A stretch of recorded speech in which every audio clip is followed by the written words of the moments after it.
On va passer à Nabil Fekir, sans transition. Voilà, Nabil Fekir choisit l'équipe de France. Le Lyonnais a expliqué son choix dans l'équipe de jouer pour les Bleus et non pas pour la sélection algérienne. Alors il l'a expliqué, la France c'est mon choix. Ce sera l'équipe de France et ça ne changera plus. Je suis très attaché à cette équipe. Je voudrais qu'il n'y ait aucune ambiguïté à ce niveau-là. Alors Fekir choisit les Bleus, un choix sans ambiguïté. Oui ou non? Partagez-vous son constat? Non. Mais il a répondu. Il a dit ça ne changera plus. Ça a déjà changé une fois. Oui. Mais non, c'est pas sans ambiguïté. C'est pas sans ambiguïté? Non. Moi, non, aucune chance. Non? Il y aura de l'ambiguïté. Jusqu'à ce qu'ils disputent une compétition, officielle, il y aura de l'ambiguïté.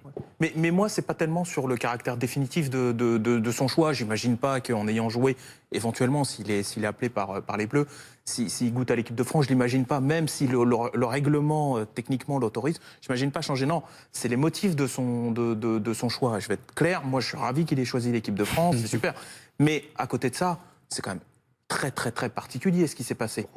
Pourquoi? Parce que tu appelles le sélectionneur Christian Gourcuff en lui disant oui, c'est ça, je choisis l'Algérie. Et puis je rappelle un peu plus tard dans la journée en disant finalement je ne sais pas. Tu sais qu'il y a eu un changement d'agent plus ou moins dans ce timing-là. Il se trouve que cet agent, c'est Jean-Pierre Pernès, qui est lié à Didier Deschamps. Je ne sais pas ce qui s'est passé, mais tu peux quand même t'interroger. Que je sais aussi de sources sûres que dans certains clubs, il peut y avoir parfois une pression qui est mise sur certains binationaux pour qu'ils choisissent. En l'occurrence, là, l'équipe de France plutôt que la sélection algérienne. Tu serais en train de dire que ça serait qu'une histoire d'argent. Tu serais en train de dire que le président Ola serait intervenu pour faire venir Bernès dans l'Anda. Parce que quand tu veux vendre cet été un international, tu as tout intérêt à vendre un international français qu'algérien. Tu es en train de dire ça? Non. Mais donc le fou ne serait que du pognon. C'est dingue. Je suis pas sûr que je vois pas le rapport avec le fait d'avoir un international français ou algérien pour le vendre plus ou moins cher. J'arrive pas à comprendre. Ah si, alors là, je demande à Willy. C'est pas pareil par rapport à quoi? C'est-à-dire que parce que la valeur marchande du joueur n'est pas du tout la même. C'est pas vrai. Pour moi, je vais te sortir un exemple qui m'est venu à l'idée de suite, c'est Drogba. Quand il est international ivoirien, c'est pas la plus grande sélection du monde. Marseille arrive à le vendre à Chelsea pour 35 ou 40 millions. Donc je ne vois pas, si par rapport à tes performances dans le club, que tu sois international turc, irlandais, anglais ou quoi, bon, pour moi, la valeur est la même. Est-ce que vous avez peut-être un autre exemple à donner à Joan Mikou ou pas d'ailleurs? Il me parle d'un truc, non, mais tu me parles d'un truc de l'âge de pierre, ça remonte à il y a 10 ans. 2004. C'est à 10 ans. Il y a 10 ans, le football. Aujourd'hui, si Fekir en équipe de France, je ne vois pas être titulaire dans les 6 mois qui arrivent, etc. S'il va avec l'équipe d'Algérie, non mais je finis juste ça, après je laisse parler. S'il va en équipe d'Algérie, je pense qu'il serait titulaire beaucoup plus rapidement, donc il aura plus de visibilité par rapport à ses performances. Non, voilà, c'est juste Bernard, ça. Bernard, répondez, et après on va voir Mélisande et Grégory. Tu prends le président là, c'était convenu avec Fekir qui se prononce pas sur sa nationalité, parce qu'au départ il devait choisir pour l'Algérie, avant d'être vendu cet été, pour pouvoir garder la casette, pour entrer dans le stade des Lumières. Donc le business plan, il était fait. Pourquoi? Parce qu'aujourd'hui, avec la polémique de Cannes qui ont lieu tous les 10 ans, en plein milieu de saison, et pas quand tu es européen ou sud-américain en fin de saison, ta valeur marchande mécaniquement sur le marché, elle baisse. Après, quand tu vas faire des matchs de qualification en Europe de l'Ouest ou en Europe de l'Est pour un Euro ou pour une Coupe du Monde, c'est pas exactement la même chose que si tu pars au Burundi, au Zimbabwe, etc. Et donc aujourd'hui, dans la valeur marchande d'un joueur, c'est quelque chose qui rentre en ligne de compte. On donne la parole à Nabil Fekir, qui va souvent en Algérie.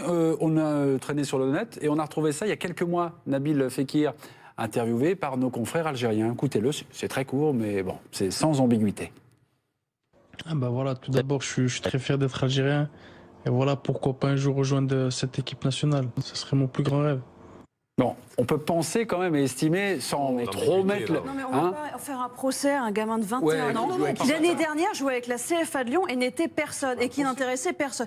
Là, il s'est retrouvé au cœur d'un tourbillon et on est en train de... C'est des sujets politiques qui le dépassent certainement. Lui, il a choisi la sélection, il est né en France, il a grandi en France, il a été formé en France, il a choisi l'équipe de France, il a effectivement hésité, c'est normal, il est jeune, je pense qu'il y a 6 mois, il ne s'imaginait pas du tout pouvoir jouer en bleu, et finalement ça lui est arrivé. arrivé, effectivement, il a peut-être eu des coups de fil, on lui a peut-être conseillé des choses, et il a fait un choix. Où est le problème? Non, Il a mais dit on parle pas de clairement. problème. Il parle ce matin dans le journal, il est très clair. Non, mais on dit pas il dit qu'il- que on dit maintenant pas il qu'il y a un va problème. plus On dit changer juste d'avis. pour rien. Non, mais On je dit pas m'énerve qu'il y a un pas. problème. On dit Je juste m'énerve que pas. On dit pas que c'est des questions politiques qui Moi, le elle dépassent. m'interpelle pas Ah bon, tant que dans la ça. même On dit journée, pas que Non. c'est des questions politiques bon, qui le c'est dépassent. étonnant. On dit juste Pas tous en même temps, mes c'est un amis. schéma économique, c'est tout. C'est pas, il n'y a rien à Je voir. suis là. d'accord avec Pas de- Alexandre, mais c'est vrai que la petite pas de ambiguïté, elle politique vient là-dessus. sur cette interview-là il y a quelques mois. Mais après, je suis d'accord aussi avec elle.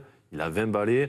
Je pense, par rapport à l'écriture, c'est une télé aussi qui doit être ou algérienne ou quoi. Donc, tu peux pousser le petit à dire un truc. Ça, je suis d'accord. Mais dans la même journée, le vendredi matin, il appelle Christian Gourcuff pour lui dire Oui. je prends la sélection algérienne. Le soir, il le rappelle pour lui dire finalement. Oui, Il y a après, il y peut-être a un aussi- moment de panique où il s'est dit j'espère que je vais pas Mais passer bien à sûr, côté. et toi, tu crois que c'est un moment de panique, Alors, il a qui est pas arrivé niqué. tout seul. C'est Évidemment qu'il y a eu des, il y a eu des Quelqu'un influences de qui- toute Attends, façon.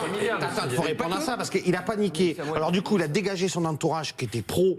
peut-être Équipe qu'il de avait la France. volonté Non, mais c'est de la panique. C'est que la panique. Après, il a paniqué, il a appelé Gourcuff pour dire je panique, je viens avec vous. Après, il a raccroché, il a paniqué en appelant Bernès parce que il vient voir pour me dépaniquer. Peut-être qu'il Non. avait l'envie d'être avec l'équipe de France. Il a le contexte aussi de la famille qui peut-être le poussait vers le côté algérien. Donc peut-être dans la journée, il a 21 ans. Peut-être c'est son père. Non, mais il a voulu faire plaisir en appelant peut-être Gourcuff en se disant bon allez, je vais là-bas.